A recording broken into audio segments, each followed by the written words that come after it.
Hello and welcome to another ATP Geopolitics video with myself, Jonathan MS Pearce. This is something of a different video today. I am going to do with someone who's joining me, going to do a bit of a reaction video to a Candace Owens video, a YouTube bit of content concerning the Tucker Carlson interview with Vladimir Putin that took place recently.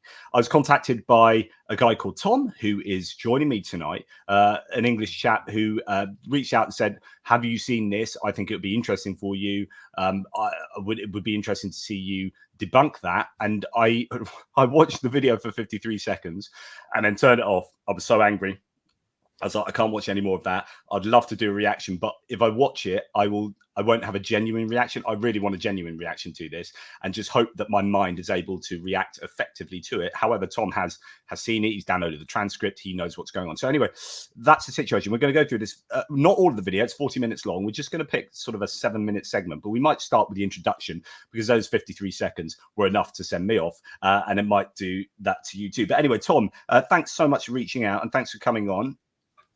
Yeah, thanks for having me. So, tell us a little bit about yourself, what you can, anyway. Yeah. My name's I'm Tom. I've sort of my background is a little bit just sort of in philosophy, but also just I've been following sort of Russian news and Ukraine news for many years, and especially really all of the sort of daily developments in the war in Ukraine and watching Jonathan's show. And I'm a big fan of the work Jonathan's doing. So. I saw this video on Candace Owens and I just thought it was so unbearably ridiculous. I mean, you'll see. I mean, I don't know how we're going to get through this. Basically, in terms of you can pause it. Basically every sentence. It's not even every sentence. It's every clause you can pick apart and just say it's absolute rubbish. So. That's so interesting because I can imagine it's going to be exactly like that from the 50 seconds I saw it, and it's like.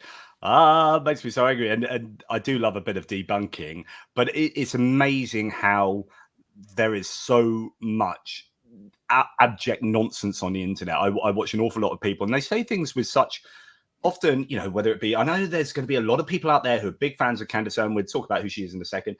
Ben Shapiro, all these kind of figures where I am not a fan. And I listen to them. They say things with so much confidence and maybe rhetorical flair or whatever that you can be forgiven for thinking, oh yeah, these guys know what they're talking about. But actually, when you fact check all the stuff they're saying, it is just not cool. So yeah, Candace Owens is a darling of the right wing because she's essentially a black woman who is saying anti-BLM stuff, saying things that you wouldn't imagine someone from her demographic might say in these modern times. And as a result, she's been thrust out into, she's got a real niche in the information space. And she's just carved that niche for herself, while also having that niche carved for her by people who absolutely love her. She works with Ben Shapiro, I think, on the Daily Wire network, so on and so forth. Is there anything about her you want to add? I mean, I'm really giving you a very slim pickings of who she is. No, I mean that's exactly right. I mean, it's scary. Just, I mean, like, the amount of subscribers, the amount of followers that she has, just on YouTube alone.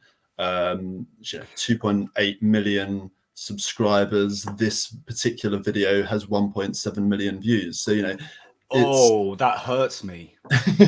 It's just, but it's scary just how she presents it with this obviously very polished professional format. Sat at a sort of news desk, etc., and presenting what she will repeatedly claim are just the facts. That Western media just don't want you to know about. There's this big conspiracy that they're trying to hide all of this stuff from you. But really what she's presenting is herself.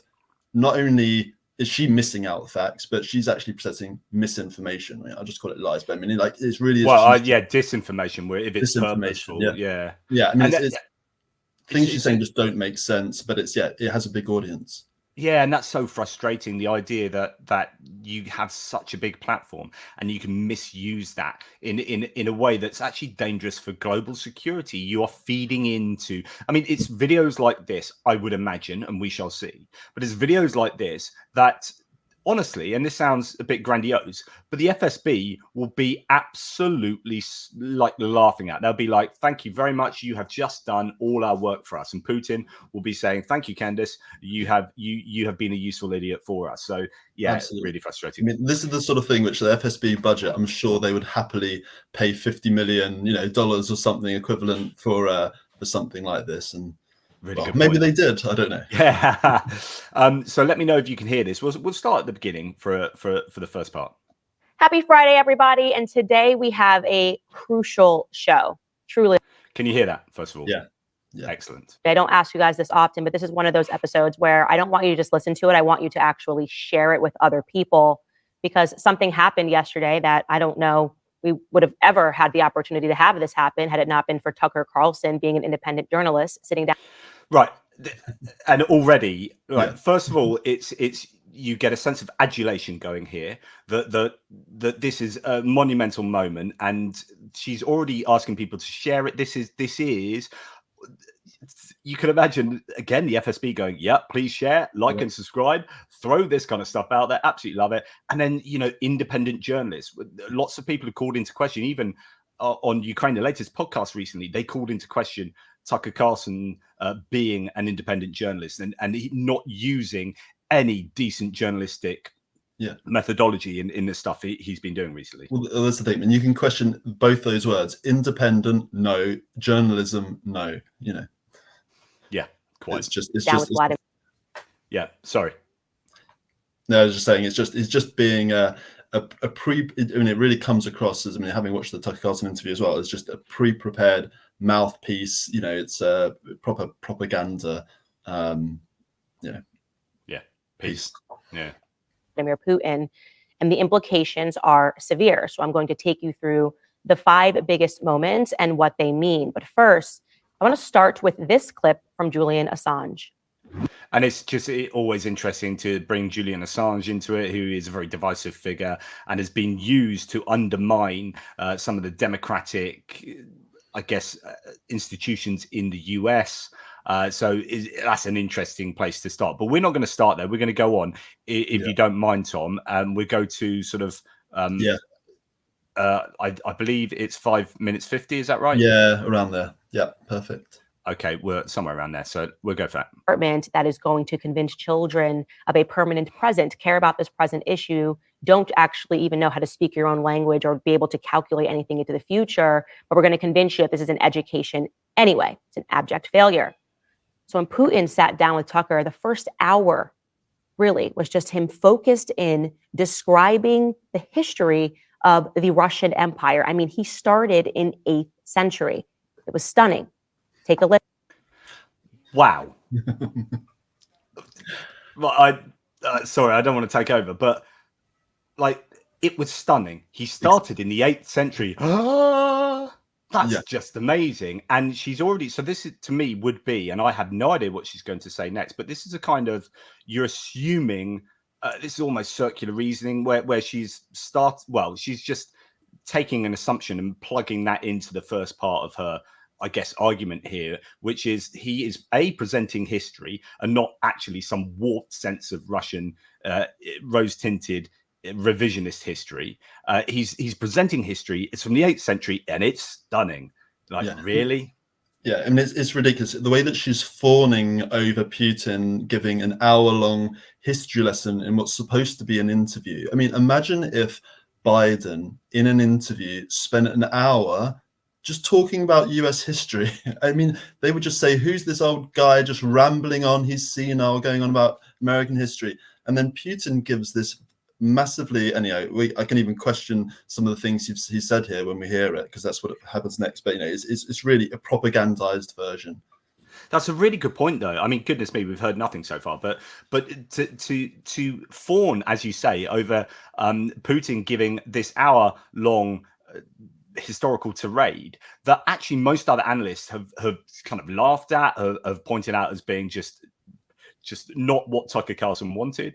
Lots of people said Tucker Carlson. I was listening to again Ukraine the latest giving their they had a live panel thing in London the other night, and they were talking about how he really wanted to get NATO to, well, he really wanted Putin to claim that it's NATO's fault that the war started. And he was kind of, ideally, he would have been angling for something like that, but he didn't get anything like that. He just got this weird history lesson that has left pretty much everyone a bit nonplussed.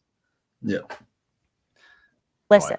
The Russian state started gathering itself as a centralized statehood, and it is considered to be the year of the establishment of the Russian state in 862. In 1862, Russia celebrated the 1000th anniversary of its statehood. Can I just say, I love his face there, like that kind of fake concentration. Love it.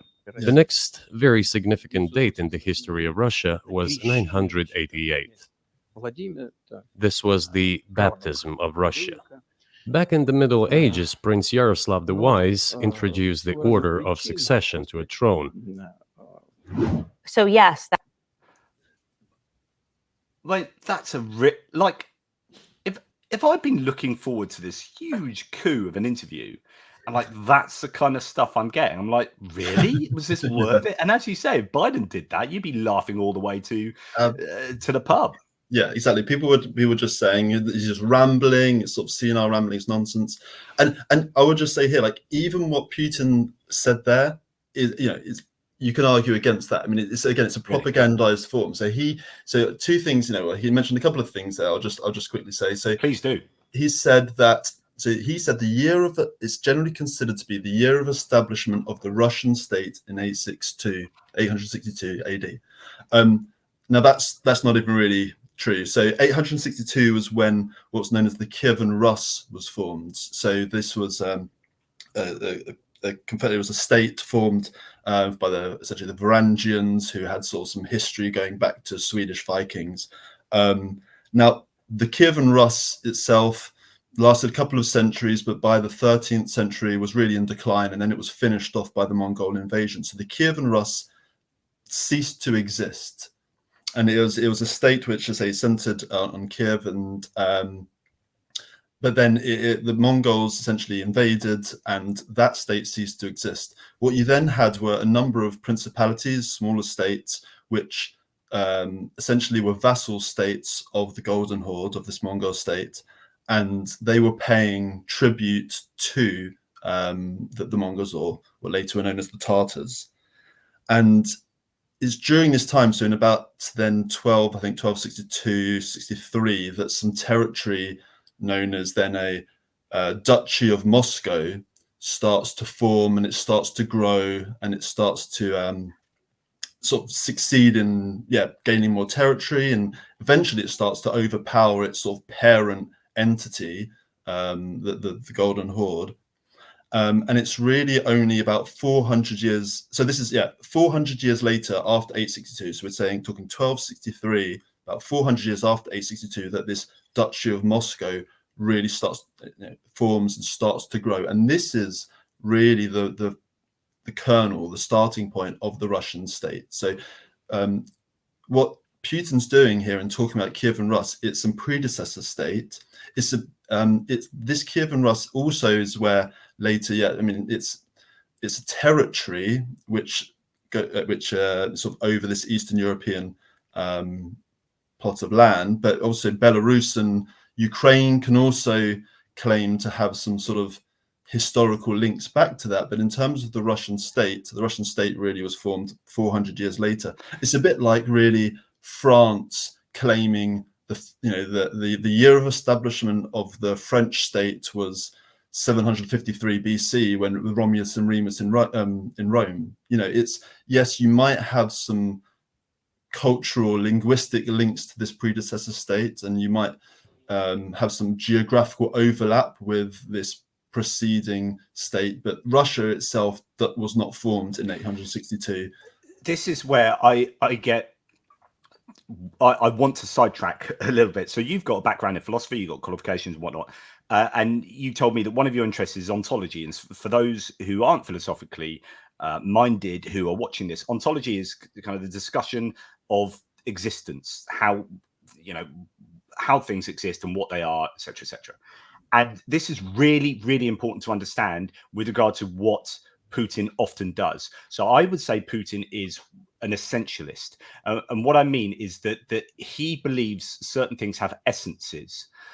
You get this a lot intuitively out of people. People think, you know, men and women have essences. There's the essence of a man and essence of a woman. And so therefore people's brains start melting when there's a merging, or it's actually on a spectrum, and gender and things like that, or things to do with time and the evolution of man, for example, or any species. And we have this continuum that exists here, and we start cutting that continuum at different points to say, well, this is Homo sapiens sapiens, this is Homo australopithecus, this is Homo erectus, or whatever. Like, and you say, and so from this point to this point is this species. But of course, that's false. There is no such cutoff point, and actually things change incrementally over time, and we as humans ascribe categories to that by almost arbitrarily drawing lines. But then if you have a line in evolutionary terms where you have basically a non-dog doesn't give birth to a dog, right?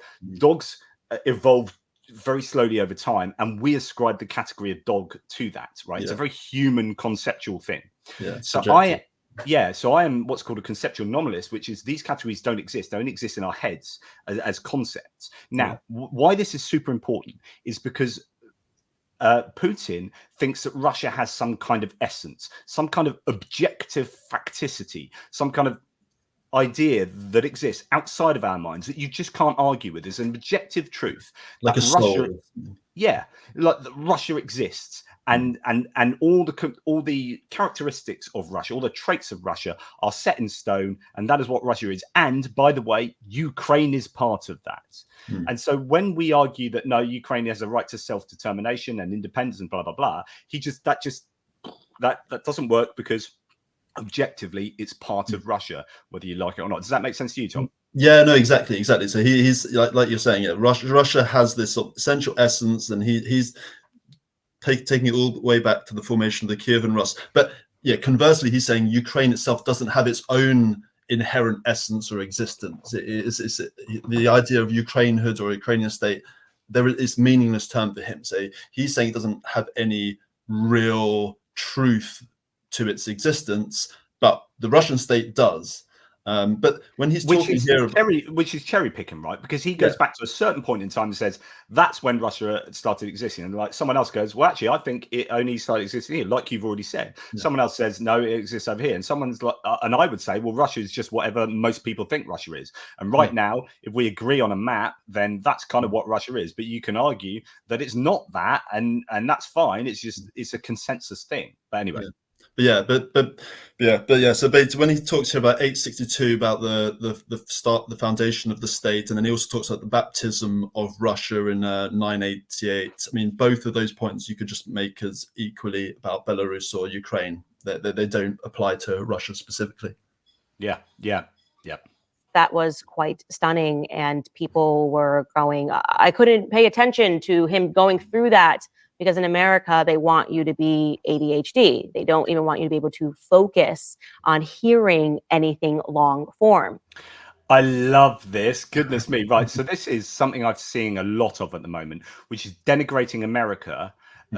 Like most people that seem to be MAGA Americans, which is Make America Great Again Americans, want to slag off America. They hate America. And it's interesting because they always attack the left as hating America. But they seem to hate America and denigrate America so much so that they can say, so they can provide a solution, so they can provide a better future, rather than say, do you know what, Americans, you can watch an hour of Putin talking bollocks if you want, and that's fine. So I don't know. It's just weird that she goes down that route, and also is still just fawning over him talking for an hour on history. Yeah, exactly.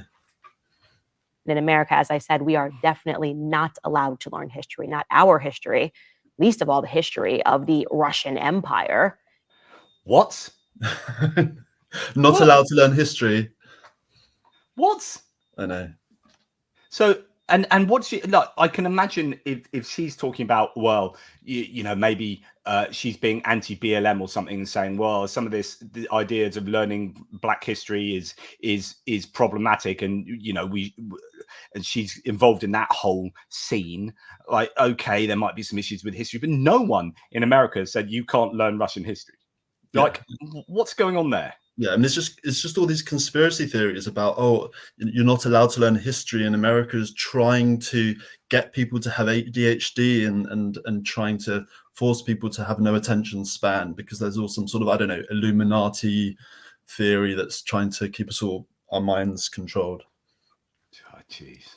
In fact, you don't even likely know what happened in 2014. That was something that became apparent to me as I was trying to discuss Ukraine as a region, talking about what their relationship was to Russia, and I was attacked by the media. So let me tell you. I bet she didn't know what happened in 2014, a few years ago. Well, the point I was about to say is she still doesn't know what happened in 2014. I mean, it's Brilliant. she's just making this, oh, I'm sure you don't even know, but nothing she says makes any sense. She has no clue of what happened. What happened in 2014? Ukraine at that time had a pro-Russian, democratically elected President Viktor Yanukovych. The US then openly supported a coup against him. And they did this by So it was not a coup. Under all definitions of coup, that was not a coup. It was not a coup. Euromaidan protest was not. It's not some kind of military coup or anything like that. That's a people surging up because he had reneged on what he had promised the electorate that he was going to do.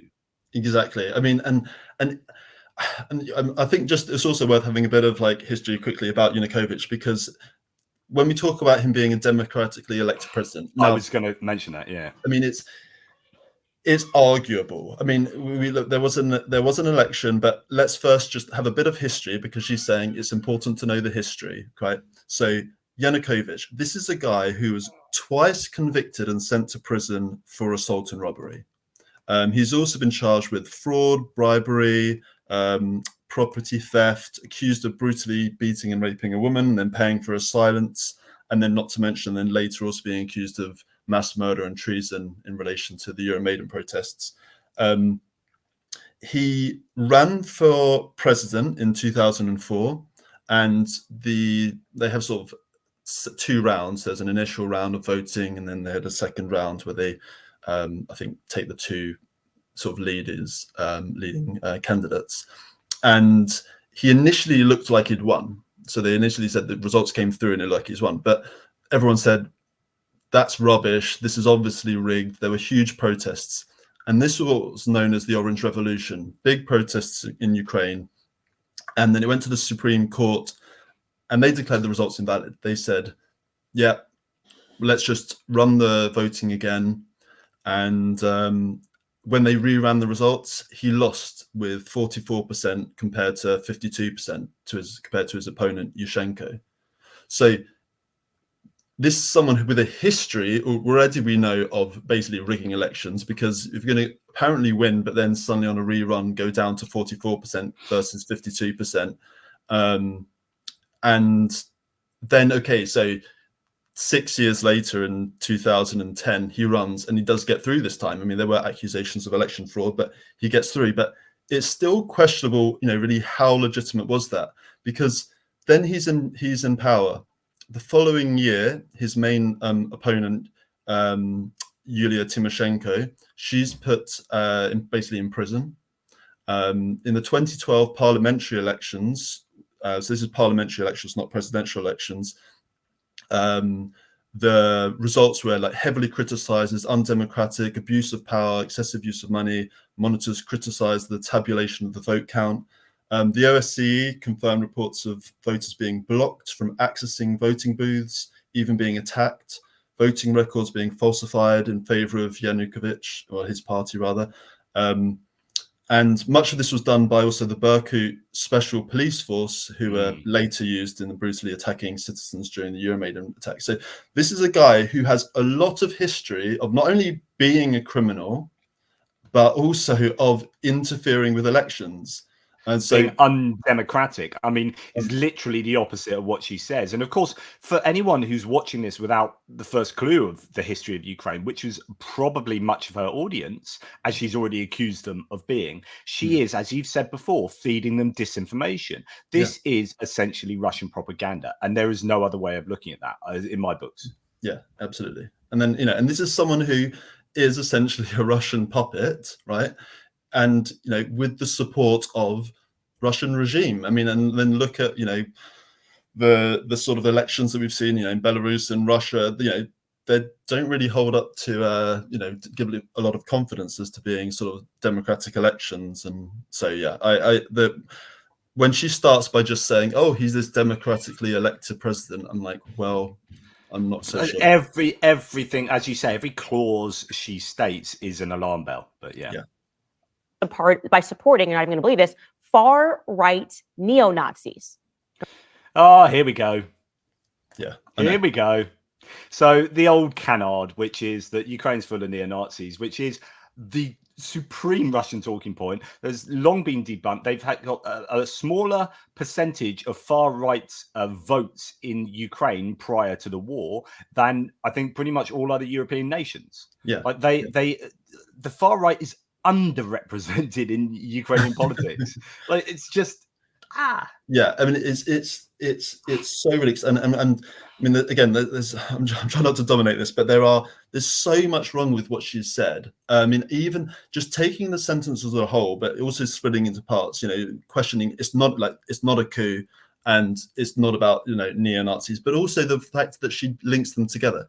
She says that the US supported essentially carried out a coup in Ukraine by supporting neo-Nazis. Now, the neo-Nazis that she's about to talk about, that she's referring to the Azov Battalion, and there's a lot that can be said about the Azov Battalion. But chronologically, right, the coup that she's, in quotations, talking about, and the neo-Nazis are completely separate in time. We've got the Euromaidan protest is what she's calling a coup, and then you've got the Azov Battalion. The Azov Battalion really came into existence as a response to Russia's invasion of eastern Ukraine back in 2014, and I'm going to call it a Russian invasion because it was. You don't just get farmers suddenly popping up out of nowhere with tanks and artillery systems. We had the start of Russia's invasion of Ukraine in 2014. That the Azov Battalion were formed then, essentially a bunch of football hooligans who were protecting, their town, where they lived. And yes, there were neo-Nazi elements within that. I mean, one of the leaders was a neo-Nazi. But just to quickly say on that, I mean, they got that battalion was taken into the Ukrainian army, and the Ukrainian army now, with oversight, have been removing neo-Nazi people within that. But not to excuse any neo-Nazis, but just the Azov Battalion, context. But to then say somehow the US initiated a coup in Ukraine through supporting neo-Nazis, well, you can't initiate a coup in Ukraine using an Azov Battalion which doesn't yet exist. Yeah, it just doesn't make any sense. It just doesn't make any sense at all. Very good point. Love it. I love a debunking. Just Tom, it gives me great joy. Remember the Azov Battalion that you may have seen the media trying to get you not to pay attention to? Yes, throughout this interview, Putin keeps talking about trying to denazify Ukraine. I just want to say Putin keeps talking about. So there's already this assumption, like the way that she is conducting this is just intuitively, if you knew nothing about world history, about Putin, about world geography, about world politics, about Candace Owens, if you knew nothing about what she was talking about, you would intuitively get that she's a big fan of Putin from this. Do you know what I mean? Absolutely. Like the way she's speaking here is like, oh, and Putin talks about this, and Putin freaking kills his political opponents. Like, how dare you come on? How dare you say this and talk about democratically elected Yanukovych when Putin has taken Russia down the Transparency International corruption index and down the democracy index? Like, it blows my mind that you can have someone seriously advocating, or at least implicitly advocating, for Vladimir Putin. Yeah. He's not being dramatic. There are neo-Nazis in Ukraine, and yes, they... By the way, there are neo-Nazis in every country, pretty much, in Europe and in the US. Just hashtag just saying. Yeah, are absolutely. wearing... Sorry. Well, I mean, I just basically just agreeing with you, but like the whole idea, and she's pushing this narrative here of Putin's narrative about denazifying Ukraine. Well, there's so much wrong with it, because if, again, even with the Azov battalion, which had some neo-Nazi elements within it, sure, there was a problem with neo-Nazis in that battalion, but they don't represent the Ukrainian army. When you have a battalion, which at the time was maybe 1,000 or so people in, and then you have a Ukrainian army, which, and then, well, actually they ended up forming part of the National Guard, but when you take that all together, 300,000 people. If you've got a battalion with 1,000 people which has a problem with neo-Nazis, and they don't represent the whole army, and they certainly never had any political control. So you can't just go and invade. It's like you can't invade, say, the US because you've got a problem with the Proud Boys. Yeah, and just say, fallacy of hasty generalization. Yeah, for sure.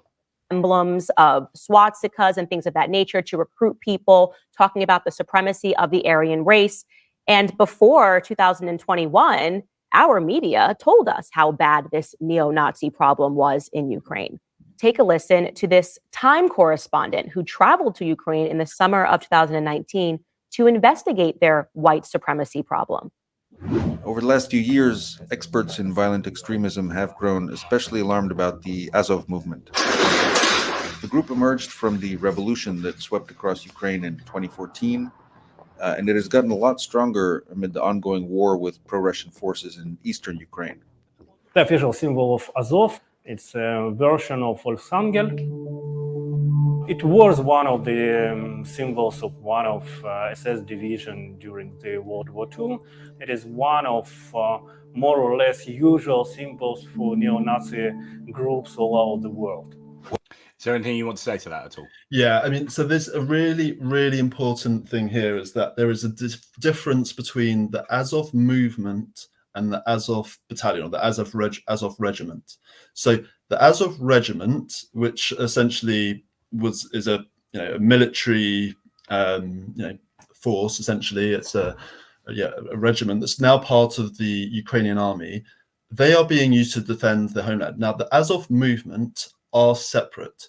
Some of the people that were, I think, removed from or have left the Azov battalion have gone on to form part of this Azov movement, and the Azov movement, yes, is a spurious organization. Yeah, and that's, I think it's very right to be concerned or even condemn the Azov movement. That's fine, but what's wrong is to say they're the same thing, because what you have when we're talking about the Azov battalion is just a part of the Ukrainian army, which has people from all sorts of backgrounds. The Azov battalion has Jews in it, it has Russians in it, it has Crimean Tatars in it.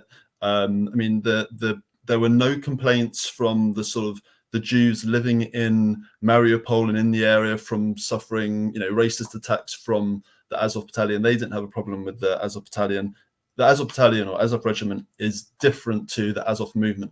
And also what's really important here is the hypocrisy, because there is, firstly, Russia sent in Wagner Group, right? Yeah, I was wondering if you were going to go down this route, because there are a whole bunch of units that have got really overt Second World War Nazi connotations in their insignias. But anyway, carry on. I mean, Wagner are named after Richard Wagner because the founder of Wagner, everyone knows Prigozhin. Prigozhin wasn't really the proper founder. Prigozhin bankrolled it and was the public face of Wagner. But the actual founder, or the person that it was named after, is a guy called Dmitry Utkin. Dmitry Utkin is a neo-Nazi. He has SS Nazi tattoos on his body. Well, he's now. Correct. Yeah, he died in the same plane crash as Prigozhin. But yeah, so he had the SS collar, like he had the eagle. Exactly. He's had those tattoos, which I've shown many times before. Yeah. He was, a dyed-in-the-wall neo-Nazi, and he was in charge of their most successful kind of unit in this war. How bizarre! Yeah, exactly. So they claim to be denazifying Ukraine, but they're sending in Nazis. And another point is, so similar to the Azov movement, which I'm saying in Ukraine is problematic, is a concern, is probably to be condemned. But they in Russia, there's what's known as the Russian Imperial Movement. And that is a paramilitary force, a very neo-Nazi, white supremacist paramilitary force that provides training to neo-Nazis and white supremacists across Europe. from the US and places, they also send in troops to, and they were sending troops into the Donbass region since 2014. The Russia was perfectly happy to sort of allow these sort of neo-Nazi white supremacist groups to operate in Russia and essentially work with them. And then they claim that they're denazifying Ukraine, but they're sending neo-Nazis into there. They are just massive cherry pickers in all kinds of ways. In fact, they are, but also Candace Owens here is just superb in her cherry picking, and superb in a bad way. What worries officials in the West is Azov's recruitment strategy. It's tried hard to build friendships with far-right groups around the world, especially in the US and Europe. During my visit in 2019, I spent a day at one of the biggest recruitment events in Azov's history. Thousands of people showed up for a day of fighting sports and blatant propaganda. There were neo-Nazi symbols, tattoos, and posters all over the place. So just to recap, despite all of this information that we knew about this far-right group, despite the fact that we knew that they were Nazis, your media decided to abandon that narrative because, well, we had staged a coup by locking arms with these neo-Nazis. Right. There's a couple of things there. Like she's talking about we did a coup with these neo-Nazis, which, as you pointed out, is already false. But there's also a problem with that time clip. So when I put my philosophical hat on, I'm always looking for how things can be wrong, including myself, but and most importantly myself, actually. But you look at stuff and you're like, right, how can that be right? How can that be wrong? And everything's seen through a lens of skepticism. Now, with that, you're like, there's no mention. That clip is really bloody vague, actually. There's no statistical analysis of the proportion of the society that is that way inclined. There's no real evidence apart from we saw some tattoos and there was this big big recruitment event, and it seems thoroughly dubious to me. Yeah, I mean, it's all ridiculous. I mean, as the stats go, this whole sort of here's a little stat. So between 2000 and 2017, apparently there were 495 incidents of far-right political violence in Russia, with 459 deaths. So in terms of far-right violence and deaths, okay, so 495 incidents and 459 deaths, causing 459 deaths. So a very high rate of death there. This rate is 5 times higher than in the US and over 7 times higher than in Western Europe during the same period, considering differences in population sizes. So it's Russia has a much bigger problem with the far right, and it's a place that has also been hosting conferences, bringing far right groups together. I mean, they've been providing funding to far right groups like Golden Dawn in Greece and we've got the National Front or Front National in France. I've written an article recently on how Putin has been stoking the far-right movements within Europe, and it's exactly that. What I love about this is how I picked out that statistical thing, and you already had the stats backed up. So my intuitions align with your pre-prepared data, and that's absolutely fantastic that we're singing the same song sheet here. Yeah, I mean, I'm trying not to drone on too much, but there's just so much that can be said, and this is what is so infuriating with a video like this from Candace, is that it's not just cherry picked, it's disinformation, but there's just so much wrong with it. Yes, and we're going to find some more wrong with it. And so when 2021 happened and Putin started saying this Nazi problem, why is the West funding it? We just went ahead and did it about face. Again, exactly what you're just talking about. Like, why are we funding the Nazi problem, which we're not? Where's the evidence of us actually funding Nazis? Like, that is a mere assertion. So that this is Hitchens' razor. That which is established without evidence can be dismissed without evidence. So jog on. But yeah. So it's just completely problematic. I need to go back. Nazi problem. Why is the West funding it? We just went ahead and did it about face. Incredulously, the ADL. There was something else that I needed to dip into there. Coup by locking arms with these neo-Nazis. And so when 2021 happened and Putin started saying this Nazi problem, why is the West funding? Oh yeah, and that then goes back to your claims about Putin's Nazi problem. And so everything is all she's doing is just taking hook, line, and sinker everything that Putin says and desires and propagandizes, and is just regurgitating that to her audience. It's just incredibly disingenuous, or it's just sloppy. It's just really sloppy. We just went ahead and did it about face. Incredulously, the ADL, the Anti-Defamation League, allegedly, right? Get its roots because they're constantly calling people anti-Semitic, right? They constantly talk about the Holocaust. They got behind the Azov Battalion. They said, we don't consider them a far-right group anymore. People that are wearing Nazi symbols, we don't consider them. I mean, the point is that they're not anymore. They are a regiment within the army, and I presume that's to what she is referring. I don't know the details of the ADL and what they've said or declared there, but that would ostensibly be true if she's talking specifically about the Azov battalion. Yeah, exactly. But this the thing is, what she's doing here is again confusing between the Azov movement and the Azov battalion, which is the equivocation fallacy. So she's equivocating between two terms and it's kind of smashing them together. I could name so many of these logical fallacies that she's using here that it'll be like a checklist of logical fallacies 101. But yeah, them a far right group anymore. We consider them freedom fighters. What does that tell you about the ADL? That they are a part of a propagandist arm, that they work for the state, and at their core, they are Marxists. They don't believe.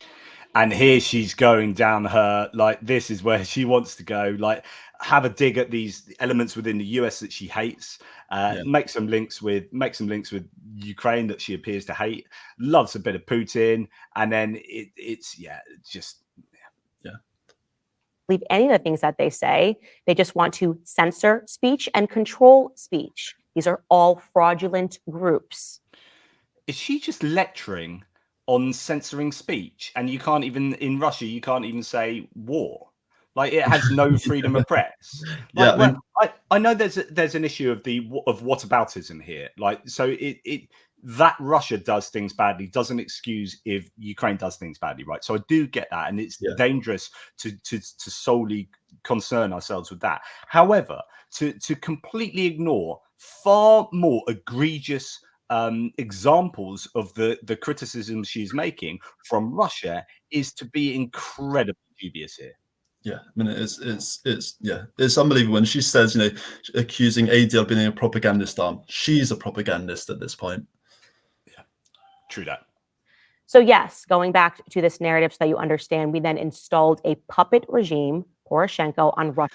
The rhetoric, so you understand. She's oh man, I could pick out her word choices. I'm always fascinated by how people use language and how they say things, so that you understand. She's almost condescending to her audience, but she's like, so you guys understand that this is, and again, it gives you the sense of, oh, she knows what she's talking about.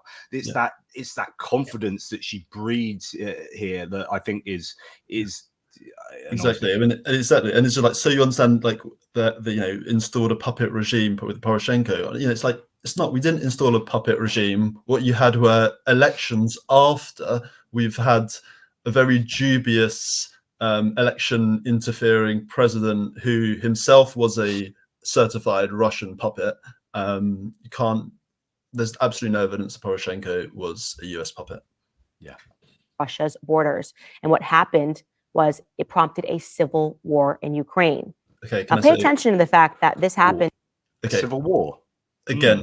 Again, absolute rubbish, and it doesn't even make sense chronologically, right? So we've got, like before, two false points that just don't even relate to each other. Okay, so she starts by saying installing a puppet regime. Okay, well, that's not true. And then she says it prompts a civil war in Ukraine.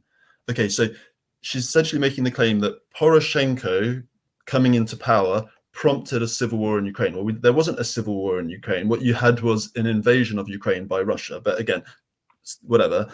But chronologically, it doesn't make sense, because the elections when Poroshenko came to power were on 25th of May 2014. But Russia had already invaded eastern Ukraine, so we're talking about the Donbass region, in April 2014. So how can you say that Poroshenko coming to power in May 2014 caused some civil war. That conflict, that war, whatever, had already started. And it wasn't a civil war. Even Putin's pretty much admitted that it was an illegal invasion of little green men that took their insignias off, which is against the rules of law of war. So back in 2014, why is that significant? Because I think that we would have gone to war in Ukraine much earlier had it not been for a certain Donald J. Trump, who was unexpected by the state. They typically are picking our presidents. They did not expect Donald Trump, and the regime flipped out because it was an interruption into perfectly laid plans that they had begun in 2014. There's a massive set of arguments one can have. This is such a common claim that if Donald Trump would be in charge, that Putin wouldn't have invaded. And these hypotheticals, these counterfactuals, are quite difficult to argue very explicitly about, because it's just pure speculation. But yeah, I guess we could spend time on that, but I'm not a fan of her stating something as fact that is a counterfactual. I mean, the thing is, like, if Putin, if Trump had still been in power, there absolutely still would have been this war in Ukraine. I mean, the fact is, it just might have been quicker sooner because Russia would have overpowered Ukraine, and that would have they would have lost a whole bunch of territory, and Ukraine now would be under Russian rule. But Putin himself said recently one of his regrets was not starting the war sooner. I mean, basically, he wished he had started the war when Trump was in power. But is he saying? I mean, the Trump supporter would say, well, that he did that because he was afraid of Trump, or because blah blah blah. Why didn't he start it earlier? I think he probably. Well, I mean, it's just speculation, but I mean, I think he was just sort of building up his forces. I mean, clearly, even with that time, they still struggled, and the invasion didn't go as well as they, hoped or thought it would. So I think, they just took their time preparing, but Ukraine is preparing as well. Yeah, it's just one of those things that I don't think can never be answered. But pro-Trump would always going to argue that Putin would never have invaded if Trump had been in charge. But who knows? So what happened, yes, was that Ukraine launched basically a civil war is what happened. People in the East versus people in the West, right? Ukraine launched a civil war. So first of all, that tactically doesn't really make much sense. Like the government of Ukraine, or the country of Ukraine, launched with agency a civil war. No, the people of Ukraine would have got involved themselves in a civil war. But no, actually, this was an invasion launched by Putin, and as mentioned already, he's pretty much accepted that now. So people that were in the East, obviously backed by Russia, going, what is going on? And people in the West, oh, what is going on? Oh, we're so innocent. Listen to a language. Oh my goodness. Russia Yeah, exactly. Russia were not wondering what is going on. They were the leading agents of that chaos. Absolutely, 100%. Ukraine army backed by the United States, because, well, the west of Ukraine, I know that a lot of Ukrainians watch this show, has had influence by NATO. They have been influenced. They have been making incursions, all sorts of little things. What I wrote an article on this. I've written several articles on this, and the idea that NATO encroaching and all this stuff, and although you can say, well, NATO were involved in, and the IMF and Victoria Nuland and all these people and entities were getting involved with Ukraine. If you focus solely on that, then you miss the entire picture, which is to say, the reason they were getting involved in Ukraine was because Putin was so desperately involved in Ukraine already.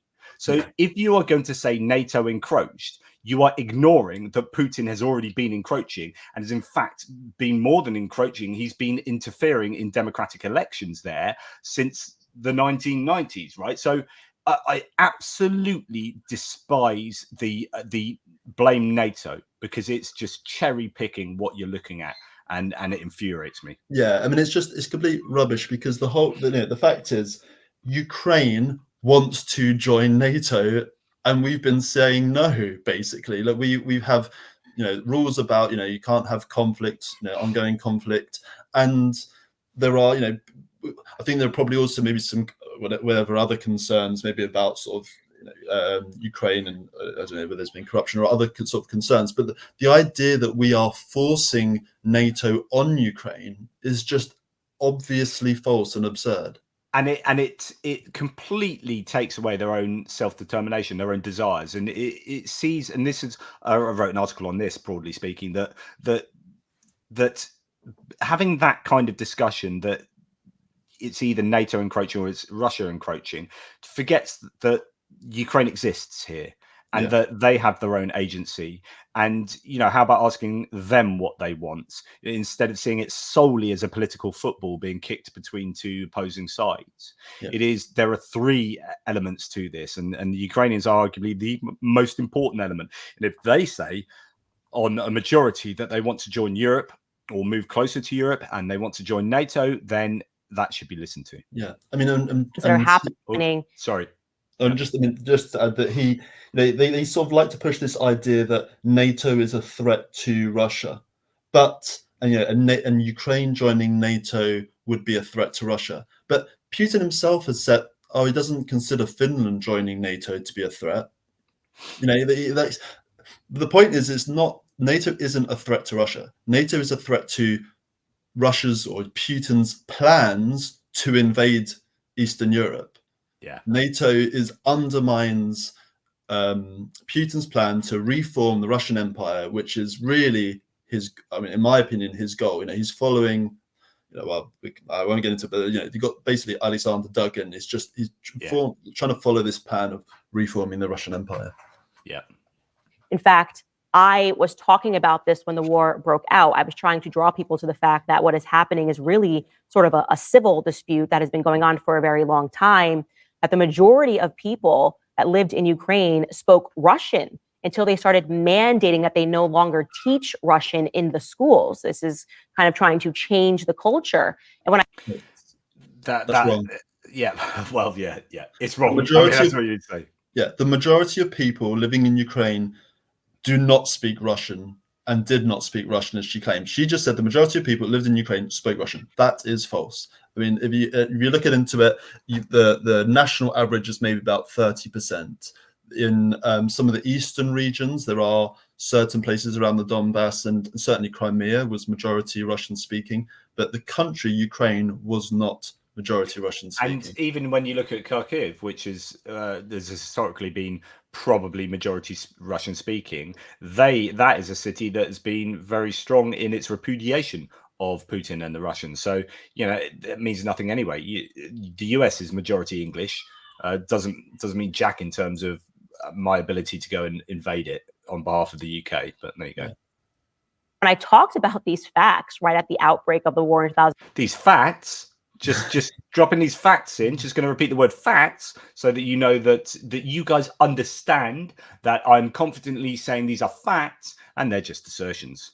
In 2021, the media came for me. You're not allowed to talk about history. You're not allowed to talk about facts.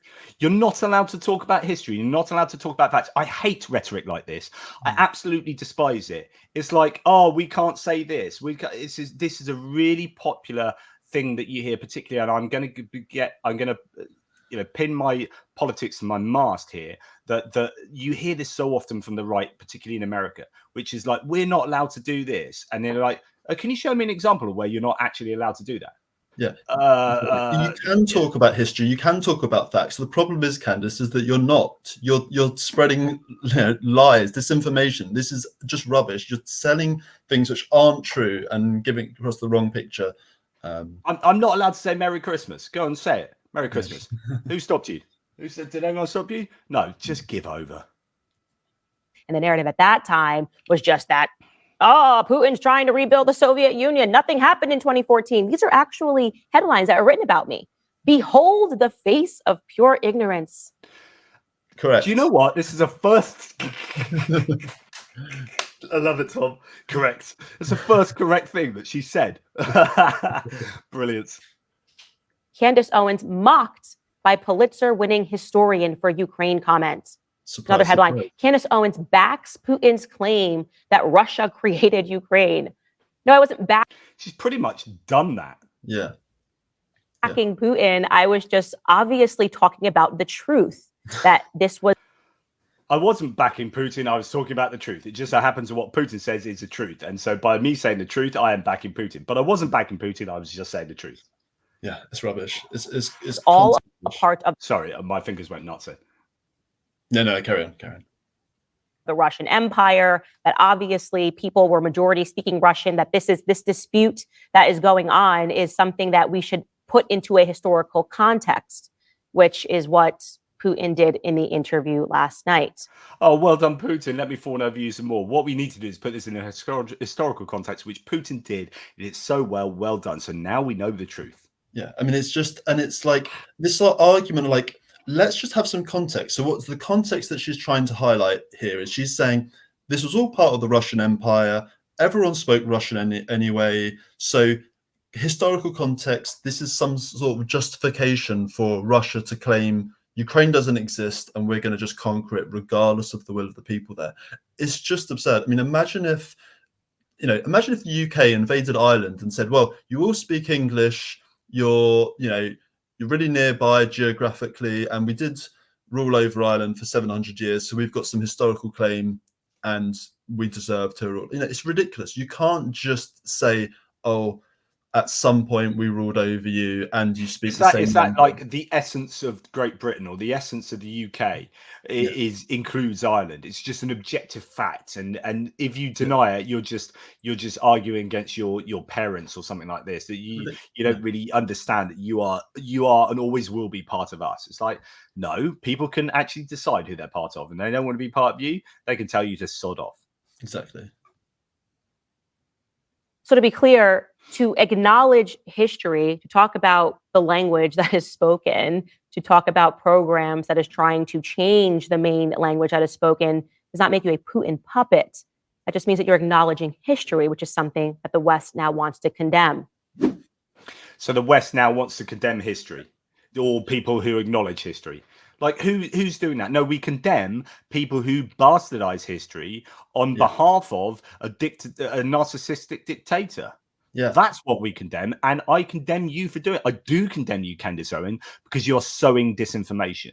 Yeah, exactly. I mean, that's basically the end of the clip there. But like, well, eventually, I think she goes into maybe an advert or something else, or rambles on about something else. But I mean, it's so disingenuous. I mean, she mentions there also quickly about trying to change the language, but fails to mention the fact that Russia were banning the Ukrainian language in parts of eastern Ukraine. They were changing street signs so that it removed the Ukrainian language part of the street signs. I mean, even the referendum, again in quotations, Crimean referendum that they held, the ballots didn't have them in Ukrainian. They held them just in Russian. It was really just, they just denied the existence of Ukrainian language, of the people, anything about it. So she doesn't want to mention anything about that. And the title of the video is "This is huge." Always love a caps thrown into a title. It's like reading the Daily Express. Putin exposes the CIA. So there's again, I imagine, I haven't watched it, but I imagine it's some kind of conspiracy theory nonsense about the CIA being evil and behind everything, and yada. It's just more rubbish. And that's all you need to know. It's just more rubbish. Well, look, Tom, I actually have to shoot now, but I would love to speak longer about this, because goodness me, it's just an absolute smorgasbord of almost rotting BS that needs to be taken to pieces. And what's annoying is something called Brandolini's law. Brandolini's law is also called bullshit asymmetry. So bullshit asymmetry is this idea that it takes her 40 minutes, right, to just splurge her disinformation. But for us to unpick that and probably go to town on that, it takes us a bunch of research, not me, because I just said this off the top of my head, but you have gone and researched this, and that's just for like 5 minutes of the clip. No, 7 minutes of the 8 minutes of the clip, something like that. So you have gone away, you've researched that. We've then spent an hour talking about this, and all in, it takes far longer to unpick the BS than it does to present the BS, and that is frustrating for anyone involved in kind of skeptical analyses of people who are spreading disinformation like this. Yeah, exactly. It does, but at least I hope people take the message that you just cannot trust what she says at all. I mean, and you can't trust what Putin says. I mean, it's literally, he cannot talk without lying, and Tucker Carlson is just giving a platform to it all. So, yeah. Yeah, and please let us know what you think in the comments below. I know it's quite obvious what my political feelings are, and if you're a big fan, previously a big fan of Candace Owens and Tucker Carlson, I'd be interested if you have maybe had some cognitive dissonance reduction, where you just reject what I'm saying because you love Candace Owens so much, or whether there are times for some of my viewers where this is actually what I'm saying, what Tom is saying here, for example, is finding purchase with you, where you're thinking, yeah, do you know what? I used to like her, but I do see now that the sorts of things that she's saying are not cool, and they are ostensibly wrong about Ukraine. And because we're in this particular situation where there's a lot of most people who watch my, if you're not a Russian troll, most people who watch my videos are very pro-Ukrainian.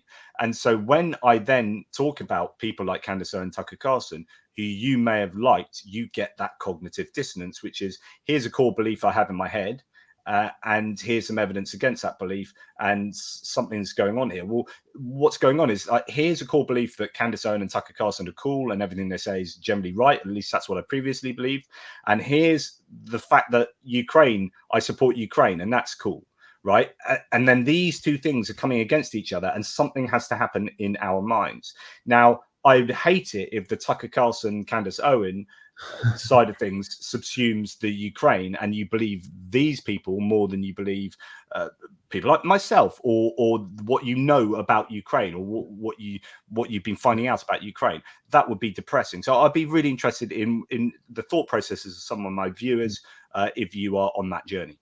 I would, yeah, completely agree with what you're saying. I would recommend, because people are interested in sort of the history, especially around Euromaidan, around the start of the I don't want to even just call it a conflict, but yeah, essentially the war, but really sort of the events leading up to it. Like, watch Winter on Fire when she's talking about, mention that, when she's talking about a coup and all of this nonsense and installing a puppet. Watch Winter on Fire on Netflix. It's a really good documentary showing how it all started. And the idea that this is some sort of CIA coup, when it's very clearly, you can see the background history to how the Ukrainian people have been wanting to join the EU, and essentially the repressive regime of Yanukovych itself escalated and created the situation that led to his own removal. There's three homework for you guys. If you haven't already watched them, most of you probably have. 20 Days in Mariupol, which has just been nominated for, well, it's just won the BAFTA, Best Documentary, which is the British Oscars, is nominated for the Oscars. Winter on Fire, which is on Netflix, and also there is Navalny, the Oscar-winning documentary from last year, is on, if you live in Britain, it's on iPlayer at the moment, which is fantastic. So you can go and watch that. That is a really revealing insight into Navalny as well. And then, if you have Amazon Prime, you can watch White Raven, which is a film, just a fiction film. Well, no, it's a true story, actually, I do believe, about a sniper who was living in the East as an eco-activist physics professor, and then his wife was killed, and then he joined up and became a sniper, and that's an interesting film as well. So there's four things you can go and watch on different streaming devices that I think are worthy of your time. Tom, thank you so much for your time. I am not worthy. Is there any last words you want to say? No, just thanks to you. I really appreciate you having me on, and I really appreciate all the work you do on a daily basis. So yeah, and yeah, also massive respect to you for going over to Ukraine. Yeah, that was pretty crazy. So hopefully going to be putting bits of footage together about that from there to try and make some kind of or document my experiences in some way. So, but I don't know how long that's going to take me, because I work at 100%. Like, I have no time. But yeah, no, thanks so much for coming on, mate. And if you find anything else like this, if you want to make a regular kind of debunking nonsense, then tap me up with it, because I love stuff like this, and that'd be really cool. Cheers. Yeah, will do. Thanks. Cool. Okay, we'll stay online, and I will just end the recording. In the meantime, peeps, please like, share, and subscribe. And appreciate all of your support. Take care, and I'll speak to you soon.